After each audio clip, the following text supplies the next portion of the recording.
We all know Lauren Rainey Tenney loves to talk all things boundaries. I couldn't let Heather Adams go without introducing boundaries into our show. So here's a clip of that. Heather, you know I love boundaries. I love talking about it. I talk about it in my sleep, I'm sure. Obsessed is the word. Yes, I am obsessed. But it's been really important to you too. Yes.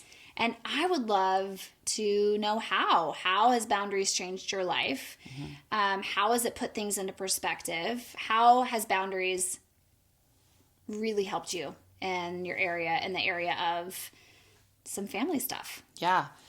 Well, I was first introduced to boundaries shortly after Matt and I got married. And I moved from Atlanta to Nashville, away from everybody I knew and loved, my family, my friends. And I knew Matt, and that was it when I moved here.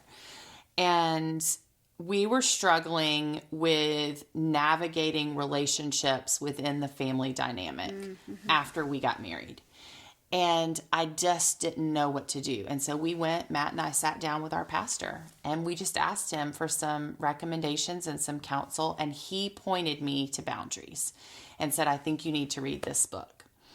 And so I did. And I was like, oh my gosh, this is a game changer. This is a game changer. But look, Matt and I have been married for 17 years this year. And that was like 15, 16 years ago. And even now, the way boundaries has evolved in my life, and it keeps coming back. It's not something that you read once and you apply it in one season and then you're done with it. It has definitely evolved. It started out figuring out how to navigate relationships with my brother and my mom and dad after getting married. It now is very different. It's in friendship, navigating friendships, navigating toxic relationships in my life, navigate all different kinds. And I have children. Parenting. There's all different seasons of boundaries, I think. So it's not a one and done. Right. But that's how I initially got introduced to it. In my discussion with people about boundaries and implementing them in their lives, a lot of people think they're selfish. They're walls. Mm-hmm. Would you agree? What do you think about that? I probably would have agreed initially. Okay. Because I thought it was my job to save everyone. But I know now that is the furthest thing from the truth. I think boundaries are so needed for a variety of reasons. I have a brother who I love and adore and grew up as best friends who suffers from addiction challenges and issues.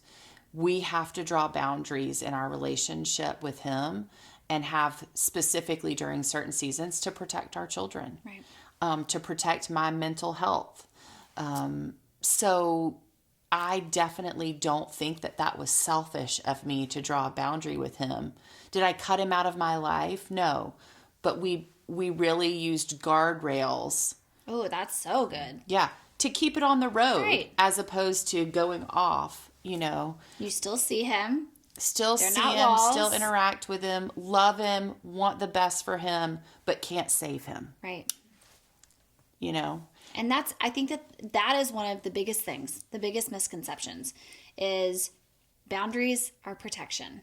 100%. Because we are a lot of people that, because you think your job is to save. Well, my therapist said to me just recently, you are no one's savior. Right. Last year, my mom and dad's house burnt down. I remember this. The house that they had lived in 41 years that I grew up in, my childhood home. And I immediately drove back to Atlanta to try and help, and had to deal with the insurance company and 3 different people at the insurance company. And my mom had fallen and was in a wheelchair right before the house burned down. So I was having to navigate all of that to help them, having to help them get a rental house and all this stuff.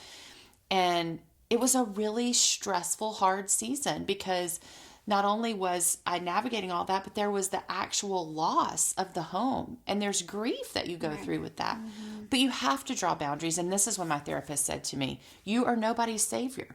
Like, your parents are grown adults.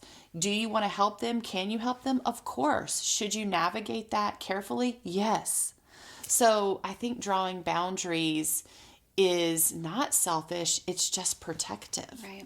I think the difference is in that certain scenario, and here's what I would want people to hear. The difference is when you choose to help your parents because you love them, you are choosing that. Right. But a lot of us feel we have to be someone's savior, or we have to do this for them or that for them, but we're filled with resentment and anger towards that person. That's not fair. That's not fair to them. That's not fair to you. Right.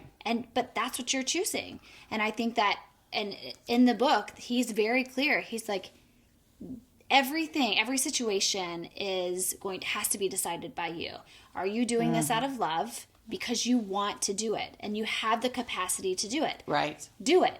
But if it's out of obligation and it's going to cause resentment and animosity between the two, there's your problem.